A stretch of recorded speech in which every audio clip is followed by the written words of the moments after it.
فتم خروج عثمان الوهمي اللي هو حسام خيرت، واهله اخذوا العزا هنا، وتم اعلان وفاته، والموضوع اتقفل تماما. جنازه وهميه وموضوع وهمي.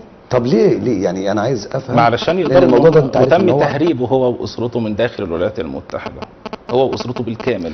هل كان يشكل خطوره على الموساد الاسرائيلي او يشكل خطوره على الصهاينه او يشكل خطوره؟ طبعا ده راجل اخترق خط الدفاع الاول للولايات المتحده، نعم. اخترق الخط الدفاعي الاول للولايات المتحده. وهو يعني مقيم كان في امريكا. كان هو في الوقت ده كان الملحق العسكري الملحق المصري في العسكري. النمسا. اتفضل. وبعد كده تم تكليفه الولايات المتحده في واشنطن في السفاره المصريه في واشنطن. فراجل قدر ان هو يخترق من خلال مجموعته الصف الاول للولايات المتحده. ففاضل ايه تاني اكتر من كده؟ طب يعني قعد يعني فتره بص يا احمد بيه، يعني اللي هو حسام خيرت قعد فتره كبيره في حاله اختفاء تاني.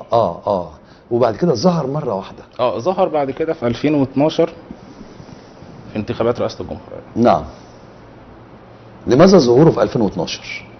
هل يعني تعدي بيعدل من رساله موازين مخابراتيه. رساله مخابراتيه. نعم. ان احنا قدرنا ان احنا نطلع الراجل من وسط بلدكم باسرته كامله. يعني مش هو لوحده، لا ده هو واسرته واطراف تانيه كمان كانت في القضيه.